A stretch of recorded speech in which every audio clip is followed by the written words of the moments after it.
JNTUK 3-1 BTech R23లో signals and systems అనే subject ఉంది. దాంట్లో టిప్స్ చెప్పమని చెప్పేసి అడుగుతా ఉన్నారు. దాని గురించి చెప్పే ముందు ఇంతవరకు ఈ ఛానల్ సబ్స్క్రైబ్ చేసుకునే వాళ్ళు ఎవరైనా ఉంటే సబ్స్క్రైబ్ చేసుకుని వీడియోని లైక్ చేసి షేర్ చేయండి. మీకు ఏమైనా డౌట్స్ ఉంటే కాల్ మీ 4 ద్వారా కాల్ చేయండి. తెలుగు ఇంజనీరింగ్ ఎడ్యుకేషన్ టెలిగ్రామ్ ఛానల్లో జాయిన్ అవ్వండి.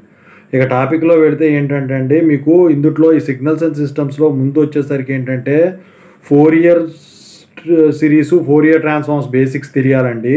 ఇక ఆ తర్వాత వచ్చేసరికి ల్యాప్లాస్ ట్రాన్స్ఫార్మ్స్ బేసిక్స్ తెలియాలండి. జెట్ ట్రాన్స్ఫార్మ్స్ బేసిక్స్ తెలియాల్సి ఉంటుందండి. ఇక యూనిట్స్ వైజ్గా చూసుకుంటే యూనిట్ 1 ఇంట్రడక్షన్లో వచ్చేసరికి నాకు తెలిసి ఎక్కువ శాతం వచ్చేసరికి వీళ్ళు ఈ time shifting, time scaling, amplitude shifting, amplitude scaling మీద డెఫినేషన్స్ ఇస్తాడండి.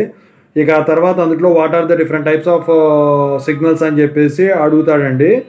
ఇక ఆ తర్వాత ప్రాబ్లమ్స్ కూడా ఇస్తాడు వీటి మీద, సింగులారిటీ ఫంక్షన్ల మీద, ఇంపల్స్ ఫంక్షన్ యూజ్ చేసి step functions, signum function, ramp function, వీటికి స్టెప్ రెస్పాన్స్ కనుక్కోమని చెప్పేసి, లేకపోతే అవుట్పుట్ రెస్పాన్స్ కనుక్కోమని చెప్పేసి అడుగుతాడండి. ఇక యూనిట్ 2లో 4 ఇయర్ సిరీస్ అండ్ 4 ఇయర్ ట్రాన్స్ఫార్మ్స్లో వచ్చేసరికి ఏంటంటే ఈ trigonometric 4 year series, exponential 4 year series very very important అండి. దాని మీద ప్రాబ్లమ్స్ ఇస్తాడండి. ఇక ఆ తర్వాత 4 year transforms of standard signals మీద ఇస్తాడండి ప్రాబ్లమ్స్. ఇక ఇందుట్లో ఎక్కువ శాతం ఇంపల్స్ ఫంక్షన్, సైనం ఫంక్షన్స్ మీద ప్రాబ్లమ్స్ ఇచ్చేదని ఛాన్స్ ఉందండి.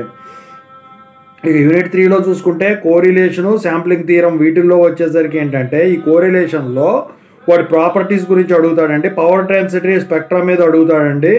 కన్వల్యూషన్ మీద అడుగుతాడండి ఖచ్చితంగా.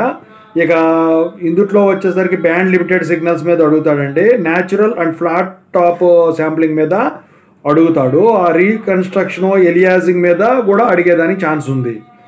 ఇక యూనిట్ 4 చూసుకున్నట్టయితే ల్యాప్లాస్ ట్రాన్స్ఫార్మ్. ఇందులో ఆర్ఓసి మీద ఎక్కువ శాతం కన్వర్జెన్స్ కనుక్కోవడం, రీజియను అది అడుగుతాడండి. ఇక ఆ తర్వాత కొన్ని ఇచ్చేసేసి వాటికి ల్యాప్లాస్ ట్రాన్స్ఫార్మ్ అప్లై చేయమని చెప్పేసి అడుగుతాడండి, కొన్ని సిగ్నల్స్ ఇచ్చేసేసి. ఈ యూనిట్ 5 చూసుకుంటే జెట్ ట్రాన్స్ఫార్మ్స్ అండి. ఇందులో కూడా ఆర్ఓసి వెరీ వెరీ ఇంపార్టెంట్ అండి. సో ఇందులో ఇన్వర్స్ జెట్ ట్రాన్స్ఫార్మ్ మీద కూడా మీకు ప్రాబ్లమ్స్ వచ్చేదానికి ఛాన్స్ ఉంటుందండి. ఓకేనా?